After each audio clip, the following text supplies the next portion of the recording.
Las luces del árbol seguían encendidas, pero mi hijo ya no estaba allí. Y lo que me dijo antes de irse fueron solo 7 palabras, pero me rompieron el alma. Nadie esperaba lo que vino después. Ni yo. Mi nombre es Elías Ramírez. Tengo 76 años, y aún hoy, cuando el mes de diciembre se acerca, no puedo dormir bien por las noches. La Navidad, que siempre fue mi época favorita, se convirtió en una cicatriz que nunca termina de cerrar. Fui padre joven, esposo fiel, trabajador incansable. Di mi vida por esa familia. Y sin embargo, bastaron 7 palabras para que mi hijo me condenara al olvido. No hubo gritos, no hubo pelea. Solo una frase, dicha con frialdad, y luego el silencio. El silencio más largo de mi vida. Antes de empezar, ya suscríbete al canal y déjame en los comentarios desde qué ciudad nos estás escuchando. Porque lo que voy a contar te va a dejar pensando por días. Y lo que pasó al final, te prometo que no te lo esperas. Todo comenzó semanas antes de Navidad, ese diciembre en el que cumplí 70. La casa estaba más silenciosa de lo habitual. Desde que falleció mi esposa, 4 años antes, mis días eran largos, pero yo me esforzaba por mantener el espíritu de siempre. Me levantaba temprano, preparaba mi café con leche y salía a regar las plantas del patio. Las gardenias de rosa, mi esposa, seguían floreciendo como si ella todavía caminara entre ellas. Mi hijo, Andrés, pasaba cada tanto, siempre apurado, con el celular en la mano, hablando de cosas que yo apenas entendía. Que si la empresa, que si las reuniones, que si los socios. A veces traía a los niños, mis nietos, pero otras veces venía solo, como cumpliendo una obligación. Yo le decía, no hace falta que vengas si no quieres. Y él me respondía sin mirarme, papá, no digas eso. Pero algo se había roto entre nosotros. Algo que ninguno decía, pero que flotaba en el aire cada vez que compartíamos la misma habitación. Yo intentaba ignorarlo, me obligaba a sonreír. Preparaba su café favorito. Sacaba galletas. Le preguntaba por el trabajo, por los niños. Pero sus respuestas eran cortas. Y sus visitas cada vez más breves. Aquel diciembre, sin embargo, pareció distinto. Andrés me llamó a principios de mes y me dijo que quería pasar la Navidad en casa, como antes. Me emocioné tanto que se me humedecieron los ojos. ¿En serio? Le pregunté. Sí, papá. Vamos todos. Los niños, Lucía, todos. Me tomó por sorpresa.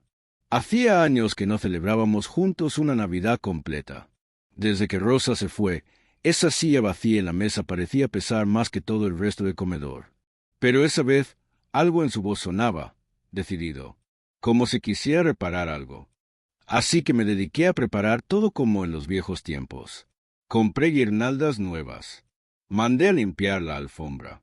Subí al desván a buscar las viejas cajas de decoración navideña.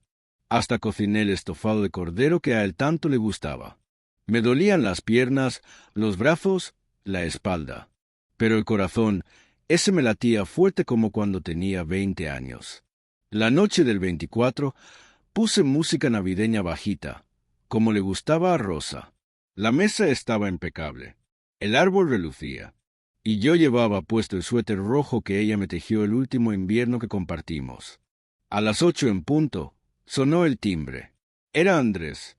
Solo, sin los niños, sin su esposa. Lo abracé fuerte, aunque él apenas respondió. Pensé que quizás venían después. Se sentó en el sillón. No aceptó ni un vaso de agua. Y fue entonces cuando lo dijo. Me miró a los ojos, por primera vez en mucho tiempo, y con una voz seca, casi mecánica, soltó esas 7 palabras que todavía me despiertan por las noches. Papá, vendí la casa. Ya no vuelvas. No entendí al principio. Creí que era una broma, una metáfora, algo simbólico. ¿Cómo que vendiste la casa? Pregunté, con la risa atorada en la garganta. ¿La vendí, papá? Legalmente. La firmaste tú hace años cuando me diste el poder. Yo solo terminé el trámite. Sentí que me arrancaban el piso bajo los pies. Toda mi vida había estado en esas paredes. Cada rincón de esa casa guardaba una memoria. El olor a pan recién horneado en la cocina, las huellas de los niños en el jardín, las risas, las lágrimas, los abrazos. Mi hogar, mi único refugio. Y él, mi hijo, me estaba diciendo que ya no era mío. ¿Y a dónde quieres que me vaya, Andrés? Su respuesta fue aún más cruel que las palabras anteriores. Ya está todo arreglado. Te conseguí un lugar. Tranquilo, con enfermeros. No tendrás que preocuparte por nada. No lloré, ni grité. Solo lo miré. Y en ese momento, supe que algo se había roto para siempre. Y lo que hice después cambió todo. Cuando Andrés se fue aquella noche, el silencio que dejó fue tan pesado que me costaba respirar. El árbol seguía encendido, parpadeando como si nada hubiera pasado. Pero para mí, todo había cambiado. Me quedé sentado en el sofá por horas, con el plato de cordero aún caliente sobre la mesa. La silla vacía de Rosa parecía mirarme. Y entonces lo entendí. Ya no había Navidad. No ese año. No para mí. Tomé el sobre que había dejado en la mesa. Dentro había un contrato, una dirección y un número de teléfono. También había una nota escrita con letra apurada. Te van a cuidar bien. Lo hice por tu bien. Por mi bien. Nunca me habían dolido tanto esas 3 palabras. Porque lo que llamaba mi bien era el fin de mi vida como la conocía. Pasé la noche entera despierto. Caminé por cada rincón de la casa. Toqué las paredes. Abrí los cajones. Le hablé a las fotos. Me senté en la cama vacía. Me prometí que no me quebraría, que no le daría el gusto de verme derrotado. Pero la verdad es que me sentía como un fantasma en mi propia historia. Recordé el día que compramos esa casa. Yo tenía 28 años. Rosa estaba embarazada de Andrés. Teníamos miedo, pero también una ilusión tan grande que parecía que el mundo era nuestro. Trabajé turnos dobles durante años. Vendí el auto, trabajé los fines de semana, hasta conseguí un segundo empleo como vigilante nocturno. Todo para que esa casa fuera el nido seguro donde mi hijo pudiera crecer. Y ahora me expulsaba de ella como si fuera un intruso. A la mañana siguiente, empaqué pocas cosas. Una muda de ropa, un álbum de fotos, el reloj de bolsillo de mi padre y una manta que Rosa tejió. Dejé lo demás tal como estaba. No por falta de apego, sino por dignidad.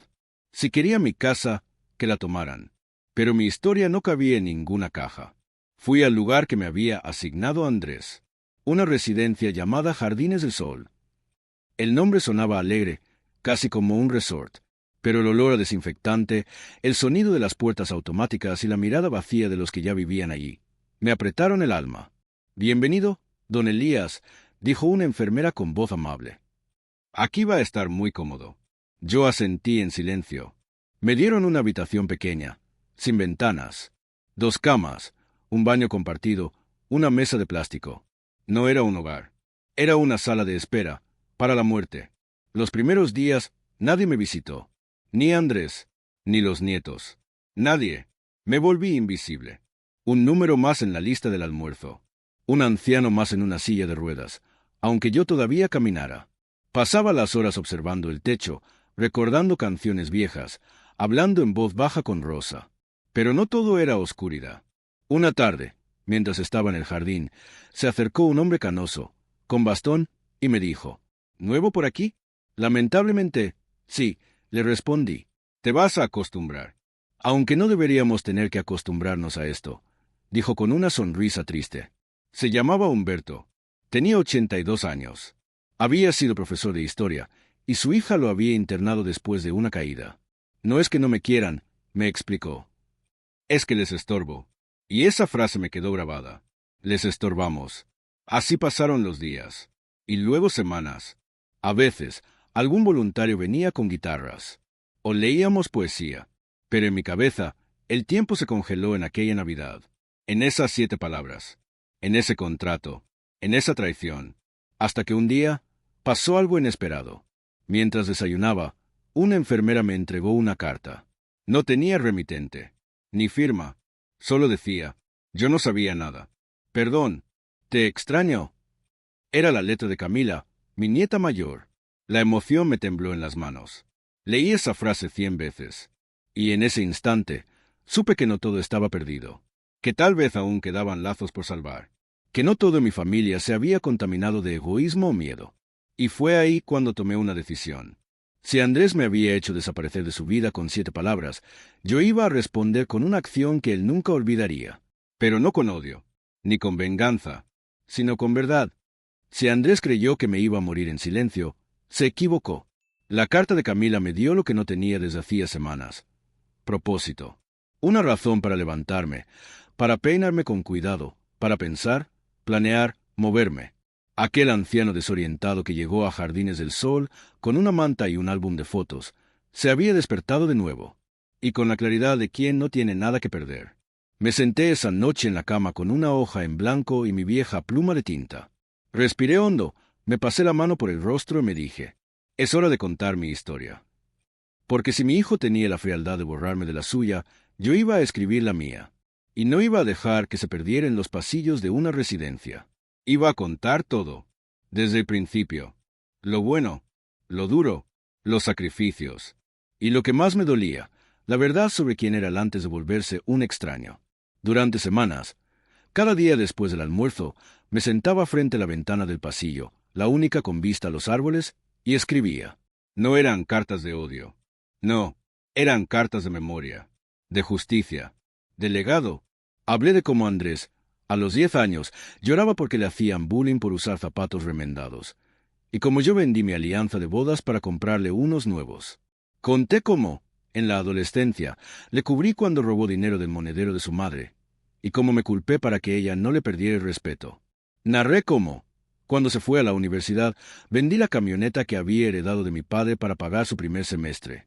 Sin reproches, sin facturas, solo con orgullo.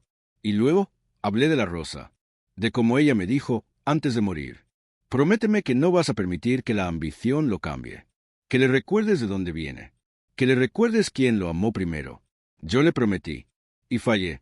Durante años dejé pasar señales, comentarios fríos, decisiones apresuradas, mentiras pequeñas, excusas, hasta ese diciembre maldito en que me dijo que ya no volviera a mi casa, y me reemplazó con un contrato. Escribí más de 30 páginas, cada una con el cuidado de quien pone pedazos del alma sobre papel, y cuando terminé, las metí en un sobre marrón, junto con la carta de Camila. No sabía si iba a tener el coraje de entregarlas, pero el destino a veces se disfraza de casualidad. Una mañana de abril, me avisaron que teníamos visita en la sala común. Pensé que sería un grupo escolar o voluntarios, pero al entrar vi una cabellera castaña recogida en una trenza larga. Camila, con sus 17 años y los ojos llenos de preguntas, corrió hacia mí, me abrazó fuerte, y lloró como cuando era niña. Abuelo, perdóname, yo no sabía nada. Mamá tampoco. Nos dijeron que querías estar aquí, que necesitabas cuidados, que era lo mejor. La escuché en silencio, no porque no sintiera cosas, sino porque no quería interrumpir su verdad con mi dolor. Cuando vi que ya no contestabas los mensajes, que papá no hablaba de ti, me asusté. Por eso te escribí. No sabía si estabas vivo. Le acaricié el cabello. Gracias por buscarme, mija. Llegaste justo a tiempo. Saqué el sobre y se lo entregué. Lo tomó con cuidado, como quien sostiene algo sagrado.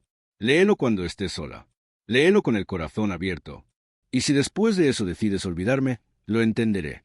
Ella negó con la cabeza, con lágrimas resbalando por las mejillas.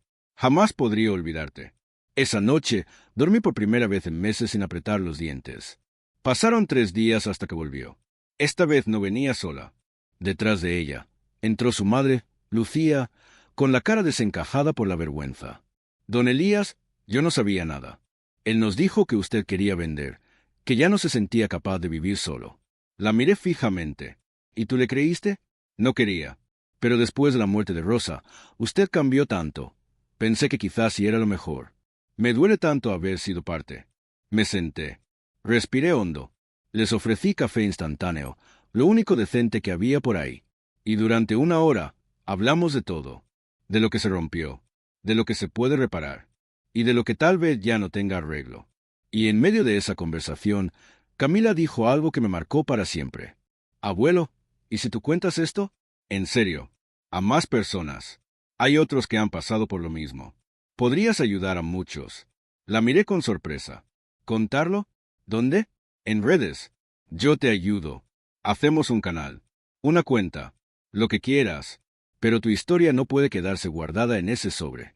Y fue entonces que, a los 76 años, decidí hacerme escuchar, porque no iba a dejar que mi silencio fuera más fuerte que mi verdad. Un canal en Internet. Mija, ¿tú estás loca? Eso fue lo primero que le dije a Camila cuando me propuso que contara mi historia en redes. Ella se rió con esa risa suya que siempre me recordaba a su abuela. Esa mezcla de ternura y terquedad. No tienes que entenderlo todo, abuelo, me dijo mientras conectaba su portátil a la mesa del comedor de visitas. Solo tienes que hablar como hablas conmigo. Y así comenzó todo. Grabamos el primer vídeo en el rincón más silencioso del hogar, con una lámpara vieja como luz y una manta sobre la ventana para que el sol no entrara de lleno. Me senté en una silla de plástico, con el suéter gris que Rosa tejió el año en que Andrés se fue de casa. Tú solo cuenta lo que pasó, dijo Camila.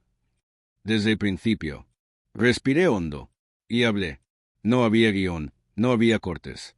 Solo mis palabras, mis pausas, mi voz un poco quebrada por los años, y esa verdad que por tanto tiempo me había tragado.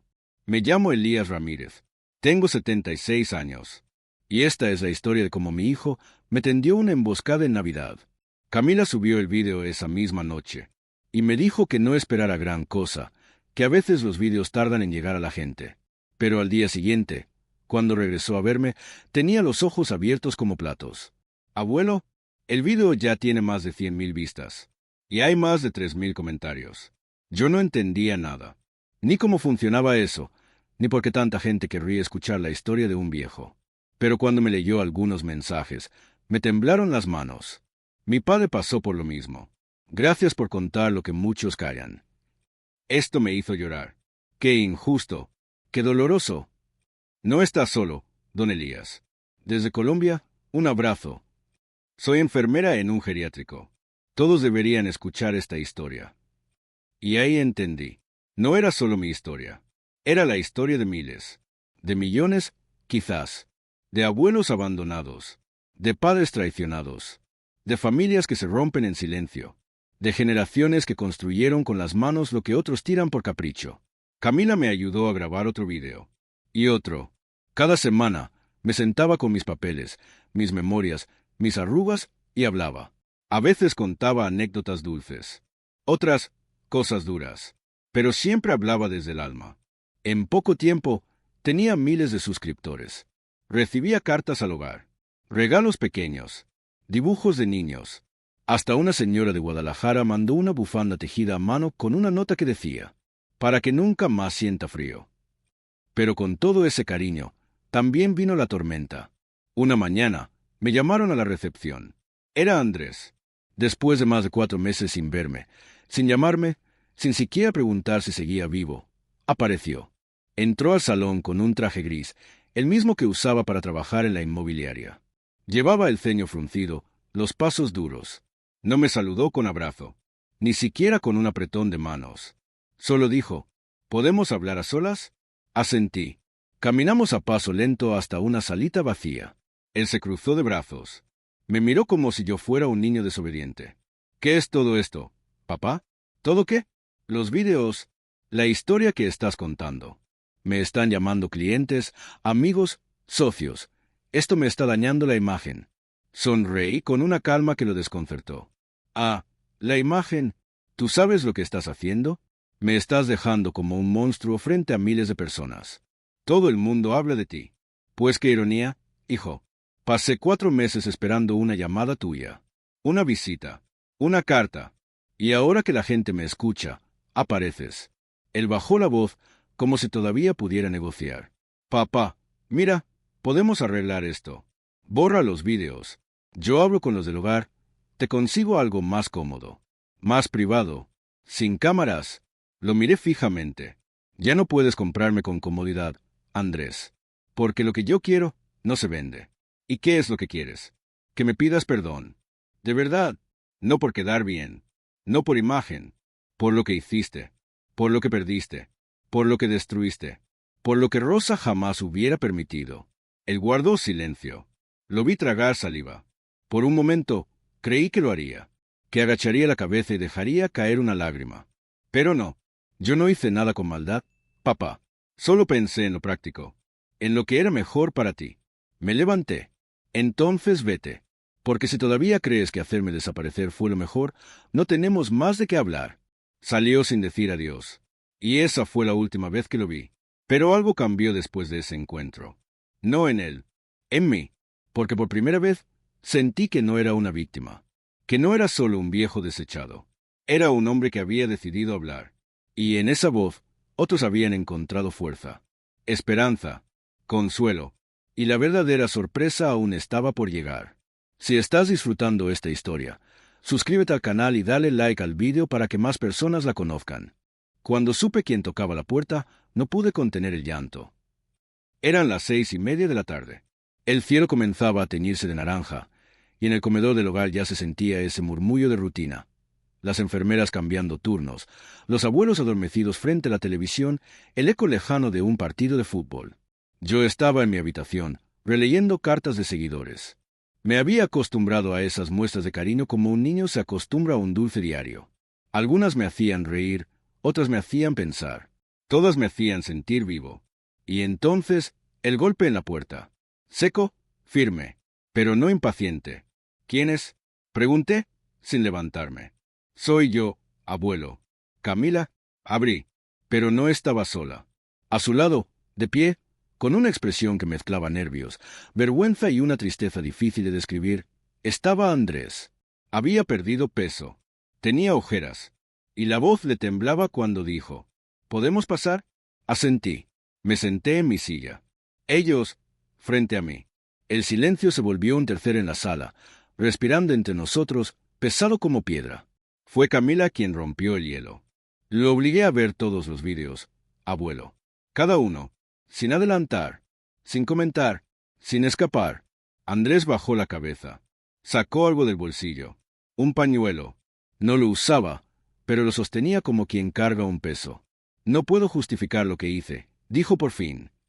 Ni siquiera puedo entender cómo llegué a pensar que era correcto. Supongo que me perdí, que confundí lo práctico con lo humano. Y te fallé. Sus ojos se humedecieron. Te fallé como hijo. Te fallé como hombre. Y lo peor, le fallé a mamá. Porque traicionarte a ti fue borrar todo lo que ella me enseñó. No dije nada. Solo lo miraba. Sé que no merezco tu perdón. Y no vengo a pedirlo por alivio propio. Vengo a decirte que recuperé la casa. Me incliné hacia él, confundido. ¿Cómo que la recuperaste? Hablé con los nuevos dueños. Les conté la verdad. Les mostré los vídeos. Lloraron conmigo. Cancelaron el contrato. Perdí dinero. Perdí reputación. Pero no me importó. Quiero que vuelvas. Si quieres. O al menos, que sepas que ya no está en manos ajenas. El corazón me latía fuerte. Pero no de ira. De algo más, difícil de nombrar. Camila me tomó la mano. Abuelo, tú decides. Nadie te va a obligar. Nadie más va a hablar por ti. Miré a mi hijo. Ese hombre que un día fue mi niño, el que construía castillos de tierra en el patio, el que se subía a mis hombros para ver los fuegos artificiales. Y por un instante, lo vi otra vez, no como el hombre que me traicionó, sino como el hijo que aún buscaba redención. Respiré hondo. No quiero volver a esa casa, Andrés. Él asintió con dolor, pero lo interrumpí, porque ya no necesito paredes para sentir que tengo un hogar. Se quedó en silencio, confundido. Mi hogar, hijo, está en cada palabra que guardé durante años. Está en cada persona que me escucha ahora. Está en las memorias que ya nadie puede quitarme. Ni siquiera tú. Entonces, ¿qué quieres que haga? Preguntó, con la voz entrecortada. Quiero que aprendas, que no repitas, que enseñes a tus hijos a cuidar a los suyos. Y si alguna vez llegas a esta edad, que no permitas que el miedo te convierta en lo que tú mismo destruiste. Y luego le tendí la mano. Él dudó, pero la tomó, y lloró. Por fin, lloró como no lo hacía desde niño. Nos abrazamos, largos minutos, sin palabras. Ese fue el verdadero regreso a casa. Desde ese día, mi canal creció aún más, pero no por el morbo ni por el drama, sino porque empezamos a contar historias de otros, de hombres y mujeres olvidados, silenciados, encerrados en hogares como el mío. Y poco a poco, esas historias empezaron a cambiar realidades. Una señora en Chile logró que su hijo la llevara de nuevo a casa. Un hombre en España fue encontrado por su nieta después de 20 años de silencio. Una enfermera en Uruguay fundó un grupo de acompañamiento para adultos mayores. Todo porque un viejo decidió hablar. Yo sigo aquí, en Jardines del Sol. Por elección. Porque encontré comunidad. Porque no quiero ser un mártir. Quiero ser presente. Y ayudar a otros a encontrar su voz. Y Andrés, él viene cada sábado. A veces trae a los niños. A veces solo se sienta conmigo, en silencio, a ver los videos. No todo está curado. Pero el amor, cuando es real, aprende a caminar con cicatrices. Y si tú llegaste hasta aquí, déjame decirte algo. Nunca dejes que nadie decida por ti quién eres, ni cuánto vales, ni cuándo tu historia debe terminar. Porque mientras tengas voz, memoria y dignidad, tu historia sigue viva.